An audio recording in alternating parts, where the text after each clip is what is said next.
አሜን። አቤቱ የዘመናት ባለቤት የጊዜያት ሁሉ አባት የሁላችን መጋቢ የሁላችን ፈጣሪ ልዑል እግዚአብሔር ሆይ ሁሉን በቸርነት አከናውነህ በሕይወት ጠብቀህ በቅድስናው ስፍራ ሁላችንም በሰላም ስላገናኘን እናመሰግናለን።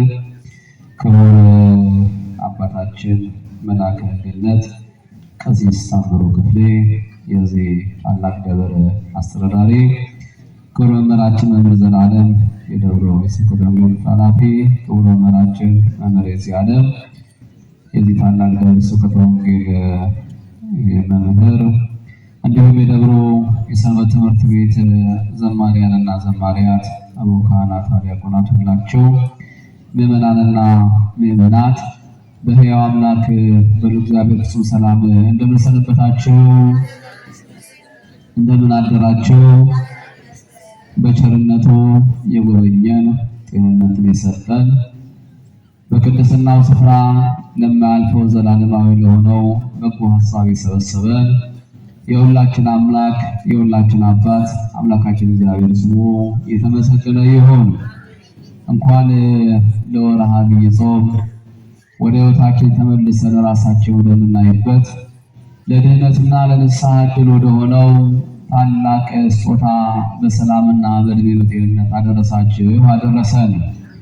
እንግዲህ የተወደዳችሁ ምዕመናንና ምዕመናት እግዚአብሔር ሕያው በሆነው አባታዊ ምክሩ አባታዊ ቃሉ ጊዜያዊ የመኖሪያውን ዓለም እንደዚሁም የእያንዳንዷን የሕይወታችንን ገጽታ አጣፍተን አሳምረን ተገቢ በሆነ መንገድ መርተን እንድንጓዝ ልጆች ነንና በየጊዜው ይመክረናል። ዛሬ የሚመክረን ማን ነው? ሁላችሁም እየተናገራችሁ ማን ነው የሚመክረን? የሰው ልጅ ካልተማረ የእግዚአብሔርን ቃል ካልሰማ ካልተመከረ አይስተካከልም፣ ሕይወቱ ይበላሻልና። ይህች ደግሞ እውነተኛ የሆነ የሕይወት በረከት የሚገኝባት እውነተኛው የድህነታችን ጉዞ የሚተላለፍባት ይህች ቅድስት ቤተ ክርስቲያን ወደ ቤቷ ስንመጣም ብዙ የሚጠቅመንና ሕይወታችንን የሚያቀና ሕያው ቃሉን እንማርባታለን። ስለዚህ የምንሰማውን ሁሉ እንድናስተውል እንድንጠቀምበት አምላካችን እግዚአብሔር ሁላችንም በቸርነቱ ይርዳን። እንግዲህ የተወደዳችሁ ምዕመናን በዚህ ወርኃ ዐቢይ ጾም ውስጥ ቅድስት ቤተ ክርስቲያን የክርስቶስን የማዳን ስራዎች ያከናወናቸውን አስደናቂ የሆኑ ለሰው ልጅ የሆኑትን ነገሮች ሁሉ በጾም ውስጥ ስያሜ ሰጥታ ታስተምረናለች። የመጀመሪያውን ሳምንት ዘወረደ ብላ፣ ሁለተኛውን ደግሞ ቅድስት ብላ፣ አሁን ደግሞ ያለንበትን ሶስተኛውን ምኩራብ ብላ ቅድስት ቤተ ክርስቲያን ይህንን ትምህርት ታስተምረናለች። ስለዚህ ይህንን ታላቅ የሆነ ትምህርት ስታስተምረን የትምህርቱ መነሻው የዮሐንስ ወንጌል ምዕራፍ 2 ከቁጥር 12 ጀምሮ በምናነበው ገጸ ንባብ ላይ የምናገኘው ነው። እውነተኛ ወንጌል፣ እውነተኛ አስተምህሮ፣ እውነተኛ የሕይወት ቃል፣ እውነተኛ የሆነ እውቀት በቅድስት ቤተ ክርስቲያን ጓዳ ውስጥ አለ፣ እቅፍ ውስጥ አለ፣ በአጠቃላይ አስተምህሮ ውስጥ አለና ስለዚህ እያንዳንዱ ትምህርት ሲሰጥ ምክንያታዊ የሆነ ሆኖ ነው ትምህርቱ የሚሰጠውና በዚህ እንደተገለጸው በዮሐንስ ወንጌል ምዕራፍ 2 ላይ ጌታችን መድኃኒታችን ኢየሱስ ክርስቶስ ወደ አይሁዳውያን ምኩራብ ሄደ ይላል። ስለዚህ ከሄደ በኋላ የአይሁድ ፋሲካም ቀርቦ ነበርና እሱ ለኢየሩሳሌም መጣ። ወደዚያ በሚመጣበት ጊዜ በዚያ በምኩራቡ አካባቢ የሚሸጡ በሬዎች እንደዚሁም ደግሞ በጎች፣ ርግቦች፣ ሌሎችም እንደዚሁ ለዋጮች በዚያ ቦታ ተሰባስበው የተለያየ የንግድ ስርዓትን ያከናውኑ ነበረ ይላል። የትምህርታችን ርዕስ የሚሆነው የቤት ቅናት ይበላኛል የሚለው ሲላችሁ የቤት ቅናት ይበላኛል በሉ ሲላችሁ የቤት ቅናት በሉ ይበላኛል። ከዚያን በኋላ ወደዚያ ሄደና ሲያያቸው እያንዳንዱ በሽያጭና በንግድ ላይ ተሰማርተው አያቸው ይላል። ከዚያ ጅራፎቹን አነሳ፣ ያዘ፣ አበጀና በጎችን በሬዎችን ከመቅደሱ አስወጣቸው። የለዋጮችንም ገንዘብ ሁሉ አፈሰሰ፣ ገበታዎቻቸውን ሁሉ ገለበጠ፣ ርግብ ሻጮቹን ሁሉ ከዚያ አስወገደ። ይህ ቤት የአባቴ ቤት ነው እንጂ የንግድ ቤት አታድርጉት ብሎ ከተናገረ በኋላ ደቀ መዛሙርቱ ነቢየ እግዚአብሔር ቅዱስ ዳዊት በዝማሬ ያስቀመጠውን እስመ ቅንዓተ ቤትከ በልዐኒ የሚለውን እንዲህ ብለው ተናገሩ። ደቀ መዛሙርቱም የቤት ቅንዓት ይበላኛል ተብሎ እንደተጻፈ አስቡ ይላል። ስለዚህ ዛሬ ያለንበት የወርሃ ዐቢይ ጾም ሶስተኛው ክፍል ምን ይባላል ከተባለ ምኩራብ ይባላል። ሁላችሁ ምኩራብ በሉ። ምን ይባላል? ምኩራብ። ምኩራብ ማለት ቀጥተኛ ትርጉሙ ከፍ ያለ በአጠቃላይ ገዝፎ የሚታይ መሰባሰቢያ መገናኛ ማለት ነው። ስለዚህ ቅዱስ ያሬድም ደግሞ ይህንን ምኩራብን በተመለከተ ቤተክርስቲያናችን በደንብ አድርጋ በዚህ ታላቅ ሆነው አስተምሮ ገና ከእንትኑ ጀምራ ማለት ነው ያለውን አስተምሮ ከውስጥ ከዜማው ጀምሮ ነው ይሄንን ትምህርት ቤተክርስቲያናችን በካህናቱ ላይ የእግዚአብሔር ምንጭ የሆነ ምስጢር በዜማ እንሰማ የምታደርገን ማለት ነው። ስለዚህ ምኩራብ ይሰባሰባሉ፣ የነቢያቱ ትንቢት ይነበባል፣ የተለያዩ አስደናቂ የሆኑ ንባቦች ይነበባሉ።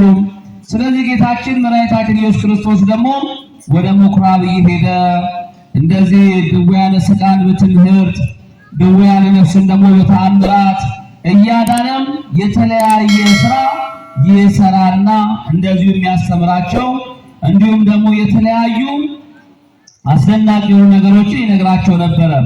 ቦአ ኢየሱስ ምኩራበ አይሁድ ወመሐረ ቃለ ሃይማኖት እያለ ቅዱስ ያሬድ እንደተናገረው ማለት ወደ ምኩራብ እየሄደ የሃይማኖትን ቃል ይነግራቸው ነበረ፣ ይህን ያስተምራቸው ነበረ ይላል። ስለዚህ ይህንን እያስተማራቸው ይህን እየነገራቸው አሁን በመጽሐፍ ቅዱስ አስተምሮ እንደምናየው በአንድ ጊዜ ወንጌል አልተገለጠም፣ በአንድ ጊዜ የድህነት ምስጢር አልሆነም። ዛሬ ያለንበት ዛሬ የምንቀድሰው ዛሬ የምናየው ይህ አስደናቂው ነገር የመጣው በሚያስደንቅ የ5500 ዘመን ታሪክ ውስጥ ያ ሁሉ ነገር አልፎ የመጣ ስለሆነ ከሕገ ልቡና ወደ ሕገ ኦሪት ከሕገ ኦሪት ደግሞ ወደ ሕገ ወንጌል ስለሆነ የተሸጋገርነው።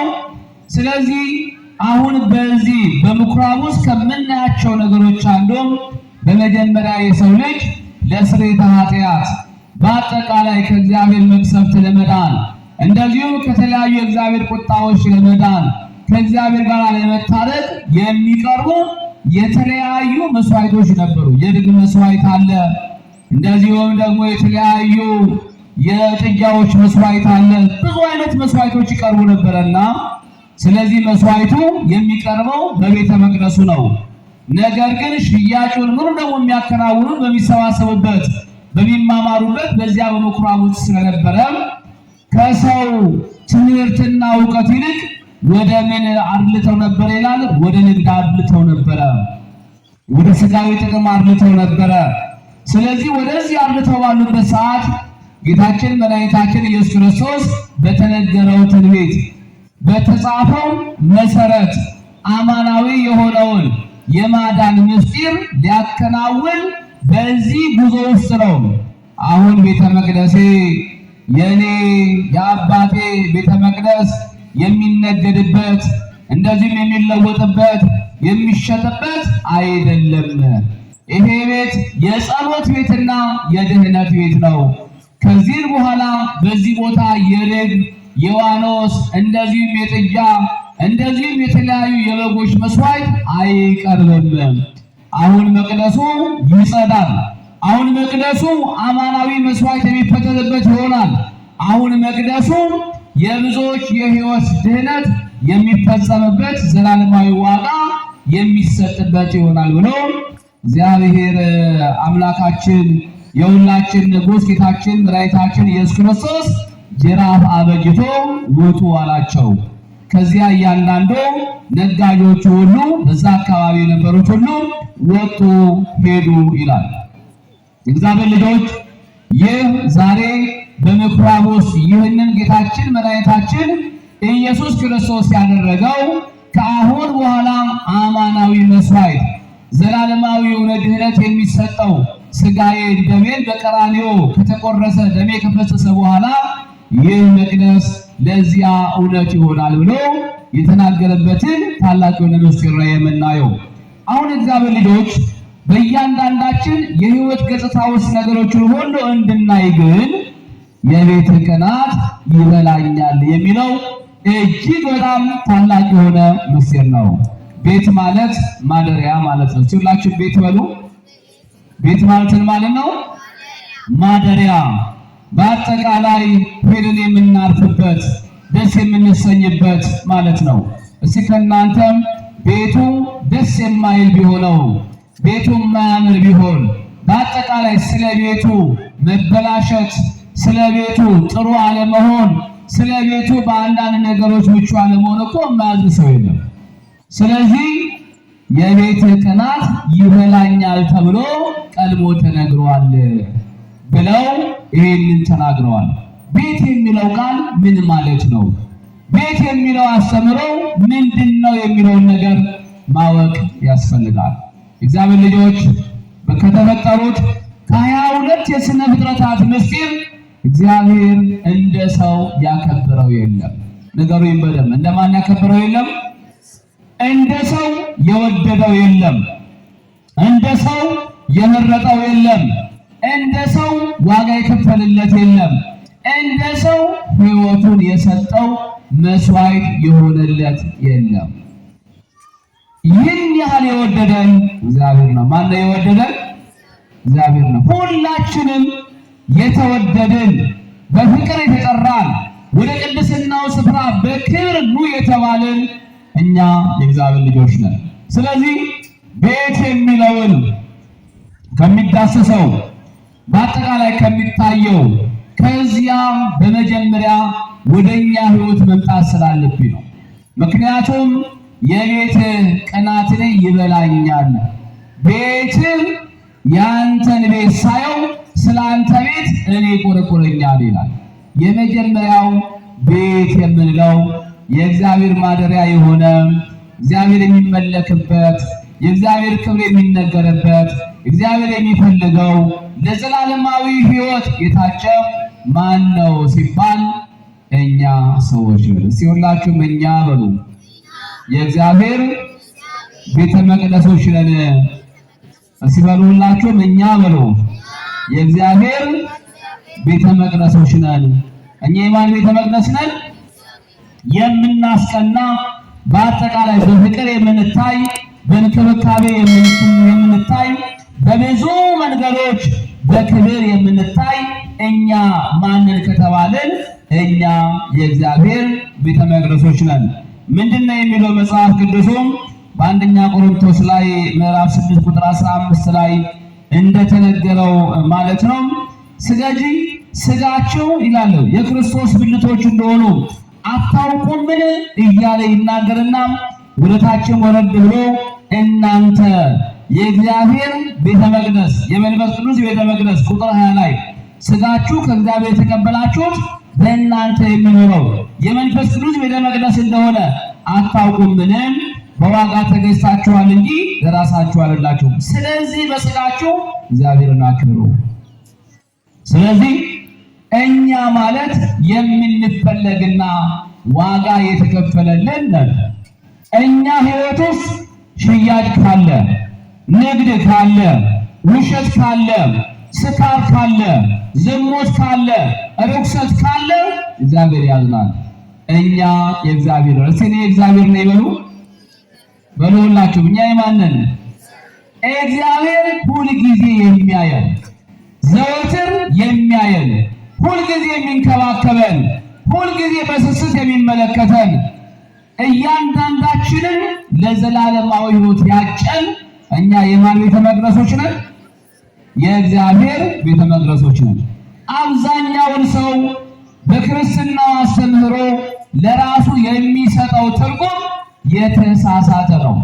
ለዚህ ነው አረቄው ላያችን ላይ የሚደፋው፣ ሱሱ በአጠቃላይ ላያችን ላይ መጥቶ የሚነክሰው፣ የዚህ ዓለም የርኩሰት ስራ ላያችን ላይ ቦታ የሚይዘው፣ የጣዖት አምልኮት የሚጫወትብን እኛ የእግዚአብሔር ቤት መሆናችንን ባለመረዳታችን።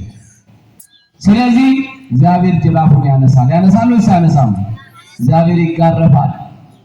እግዚአብሔር ይቆጣል። እግዚአብሔር በብዙ መንገድ ሲያየን ዝም ሲለን የሌለ ቢመስልም ግን አንተ የኔ ነህ ተመለስ ይለናል። ስለዚህ እኛ የማን ቤተ መቅደሶች ነን? ንገሩኝ። እኛ የማን ቤተ መቅደሶች ነን? ይኸው ስንዋሽ የዚህን ዓለም የማይጠቅም ነገር ሁሉ ስናደርግ እኛ የእግዚአብሔር ቤተ መቅደሶች ነን። አብዛኛውን ውስጣችን የሚጮህ የመቅደስነት ስሜት የሌለው፣ የንጽህና ስሜት የሌለው፣ የፍቅር ስሜት የሌለው ዓለማዊነት የበዛበት ገጽታ ካለ ውስጣችን ዓለም እየሰራች ነው ማለት ነው። ማን እየሰራች ነው?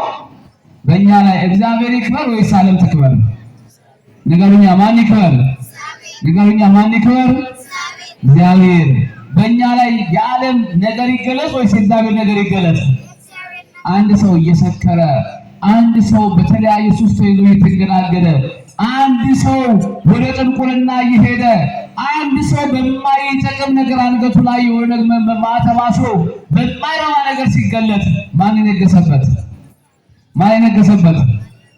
አዎ ሰይጣን፣ ክፉ መንፈስ። እግዚአብሔር ያይናል። ማን ያይናል? ሁላችሁም እግዚአብሔር ያይኛል በሉ።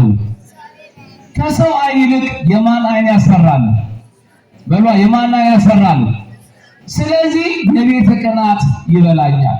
አንድ ሰው ማይተብ አስሮ ሲንገታገት፣ አንድ ሰው ማይተብ አስሮ ሰይጣን እግር ስር ወድቆ ሲከሰከስ፣ አንድ ሰው ልጅነቱን ሳያውቅ ባለማወቅ በዚህ ዓለም ክፋትና ርኩሰት ሲወሰድ ስናይ በጣም ከባድ ነው። እግዚአብሔር ማስተዋልን ለሁላችንም ያድለን። ይሄ ጾም ውስጣችን ያለውን መቅደሱን የማይመለከተውን የተሸከምነውን ነገር የምንጥልበት ጾም ነው። የመጣል ጾም ነው። የምን ጾም ነው? የመጣል ጾም። ንስሐ የምንገባበት ጾም፣ የምንታረምበት ጾም፣ የምንስተካከልበት ጾም፣ በአጠቃላይ ሕይወታችንን በደንብ አድርገን የምናንጽበት ጾም ነው። እግዚአብሔር ሁላችንን የመስተካከያ ጾም ያደርግልን። እስቲ አሜን በሉ። የመስተካከያ ጾም ያደርግልን። እስቲ እኛ ውስጥ እግዚአብሔር ሲመለከተን እኛ ውስጥ ምን አለ? በቤታችን ምን አለ? ጨሌ አለ ወይስ ደግሞ ጸብ አለ? ክርክር አለ? ርኩሰት አለ? ምንድን ነው ያለው እኛ ቤት ውስጥ? እኛ ሕይወት ውስጥ ምንድን ነው ያለው? መጠጥ ነው ያለው፣ ዝሙት ነው ያለው፣ ርኩሰት ነው ያለው፣ ስርቆት ነው ያለው። ምንድን ነው ያለው? እግዚአብሔር ያውቀዋል ወይስ አያውቀውም? ያውቀዋል። ስለዚህ እግዚአብሔር መልካም መዓዛ ያለው ደስ የሚያሰኝ ለክብሩ የምንሆን መቅደሶች ሁላችንም ያድርገን። ምክንያቱም ዛሬ ዓለም ላይ በሰው ላይ የመጣ ያለው ፈተና እጅግ በጣም ከባድ ስለሆነ ነውና፣ ስለዚህ ሰው ሰይጣን ሲጫወትበት ሲታይ ያሳዝናል፣ በጣም ያሳዝናል። ምክንያቱም ወደ ገሃነመ እሳት ነው የሚወርደው፣ ሽልማቱን ነው የሚያጣው፣ ዋጋውን ነው የሚያጣውና ስለዚህ መተዛዘን፣ አብሮ መማማር፣ አብሮ መመካከር፣ አብሮ መንፈሳዊነትን መካፈል ከተቻለ ውስጣችን ቅናት ያለን ክርስቲያኖች እንሆናለን ማለት ነውና ስለዚህ በጎችና መልካም ክርስቲያኖች እንሆን እግዚአብሔር አምላካችን ሁላችንን በቸርነቱ ይርዳን።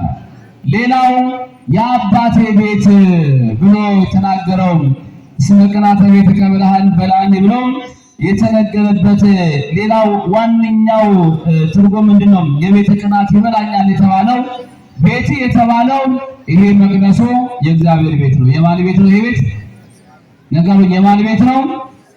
ይሄ ቤት የእግዚአብሔር ቤት ነው። እግዚአብሔር የነገሰበት፣ እግዚአብሔር የሚታይበት፣ እግዚአብሔር የሚጠራበት፣ እኛም መተን እግዚአብሔርን የምናነጋግርበት ቤት ነው። ስለዚህ አሁን እናንተ የመጣችሁት ለማን ቤት ነው?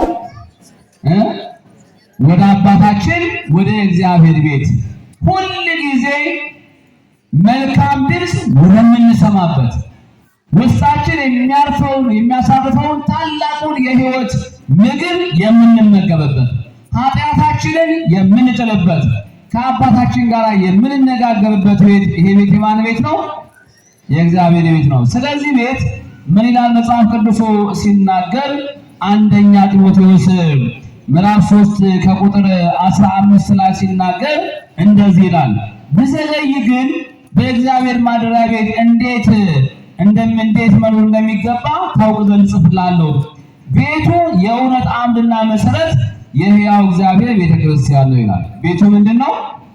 ቤቱ የእውነት አምድና መሰረት አለው። ሲበሉ የእውነት አምድና መሰረት በሉ እስቲ በሉ ሁላችሁም የእውነት አምድና መሰረት በሉ እስቲ። የእውነት አምድና መሰረት ያለው ቤት ነው። እዚህ መተን ስንጸልይ ጸሎታችንን ማን ይሰማናል? በሉ ሁላችሁም ማን ይሰማናል? ስለምነው ማን ይሰጠናል? እግዚአብሔር። ቤቱ የእውነት አምድና መሰረት ያለው ቤት። ሁላችሁም ስትመጡ ጥያቄ አላችሁ፣ ሐሳብ አላችሁ፣ በልባችሁ የምታወሩት አለ፣ እንደዚሁ ድምጻችሁን ከፍ አድርጋችሁ የምታመሰግኑት ምስጋና አለ። ግን ማን ይሰማል? እስላችሁ ነገር ማን ይሰማል? በልባችን ብናወራው ሰው ይሰማው ኖሮ ይከብዳል ወይስ አይከብድም? ቤቱ የእግዚአብሔር ቤት ነው። የእውነት አምድና መሰረት ያለበት ቤት ነው። ዛሬ በቤተ ክርስቲያን በዕለተ ሰንበት በዕለተ እሑድ መቅረት በጣም ትልቅ ኪሳራ ነው። ለምን ሲባል ይሄ ቤት የእግዚአብሔር ቤትና ዋጋ የምናገኝበት ቤት ስለሆነ ማለት ነው። ስለዚህ ይሄ ቤት መሰረት ያለው የሲኦል ደጆች የማይችሉት ማንም የማናዋውጠው እግዚአብሔር በደሙ የመሰረተው ቤት ነው። የማን ቤት ነው? ይሄ የእግዚአብሔር ቤት። ስለዚህ ምዕመናንና ምዕመናት ወደዚህ ቤት ስንመጣ ስለዚህ ቤት ቅንዓት ልንቀና ይገባል። እንዴት? ከዚህ ቤትና ከእናንተ ቤት የማን ይበልጣል? ነገሩኛ አባቶች፣ የማን ቤት ይበልጣል? ከዚህ ቤትና ከእናንተ ቤት የማን ቤት ይበልጣል? ስለዚህ ቤት ብንቀና ይሻላል ወይስ ደግሞ ስለ ቤታችን ብንቀና ይሻላል? በሏ። ስለዚህ ቤት ብንደክም ይሻላል ወይም ደግሞ ስለ ቤታችን ብንደክም ይሻላል?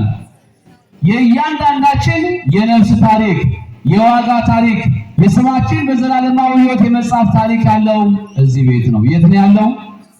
የት ነው ያለው? እዚህ ቤት ነው ያለው። አንዲት ነገር እንኳን ስናስቀምጥ ታሪካችን ዘላለማዊ ነው። ስናመሰግን ታሪካችን ዘላለማዊ። ቅንዓት ሊኖረን ይገባል።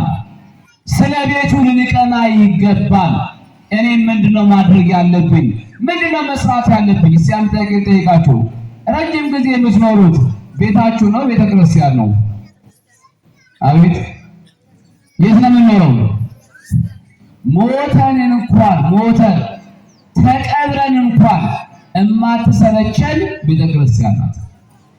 አያችሁ፣ ሞተን እኮ ነው አስከሬናችንን ፊት ለፊት አስቀምጣ እስከ ዕለተ ምጽአት እስከ ትንሣኤው ጊዜ በእንክብካቤ የምታኖረን ማናት? ቤተክርስቲያን በሉ። ማናት እሷ? ቤተክርስቲያን። መተን ብናዝን እንባችን የምታብስ ቤተክርስቲያን። ስለዚህ ቅናት ሊበላን ይገባል። ሳንሞት ሳንጠራ ሳንወሰድ። ታውቃላችሁ ይህ ታላቅ ቤተክርስቲያን ምን አይነት ገጽታ እንደነበረው እንዴት ጠባብ እንደነበረ አይታችኋል። ያን ጊዜ በቅናት ባንነሳሳ ውስጣችንን ቅናት ባይበላል ይሄ ህንፃ ይሰራል? ይሰራል? ምን ይበላል? አይሰራም። ሰው ሊቀና ይገባል።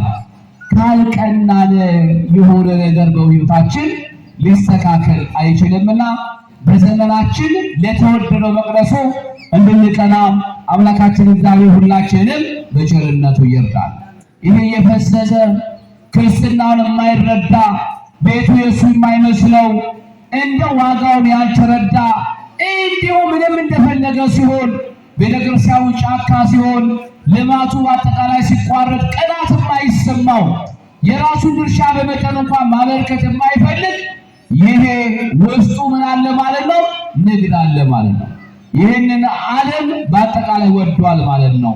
እንደዚህ ይላል መጽሐፍ ቅዱስ። ሲውላችሁ የሚል ቃል ሰው በሉላችሁ ሰው ዓለምን ሁሉ ቢያተርፍ በሉላችሁ ዓለምን ሁሉ ቢያተርፍ ነፍሱን ቢያጎድል ምን ይጠቅመዋል?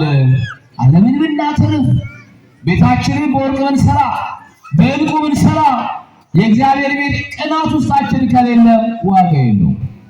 ስለዚህ የምንጸድቅበት የሕይወት በር የእግዚአብሔር ቤት ነው። የማን ቤት ነው? የማን ቤት ነው?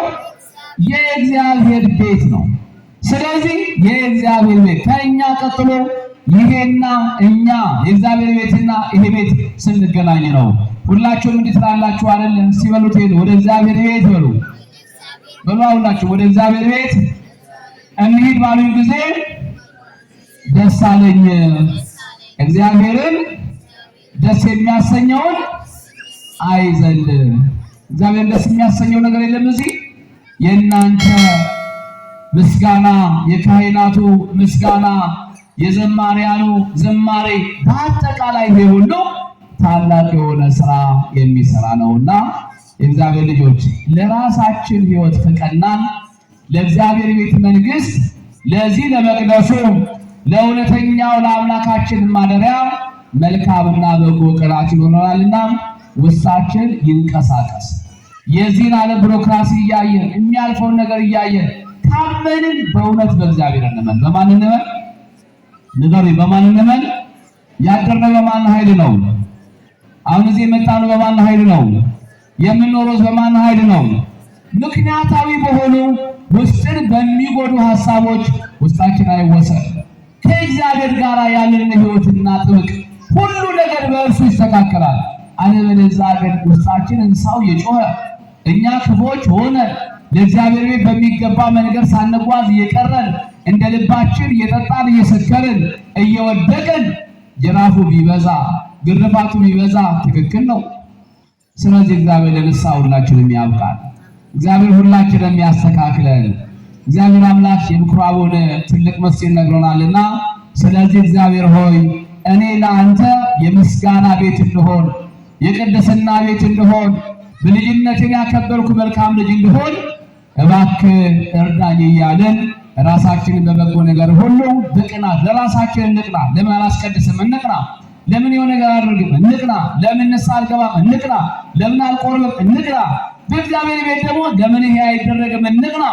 ይህንን ካደረግን ብዙ ነገሮቻችን ይስተካከላሉና ስለዚህ አምላካችን እግዚአብሔር በሁሉ ስለረዳን፣ ሁሉ ስለነገረን፣ ሁሉ ስላስተማረን ስሙ የተመሰገነ ይሁን።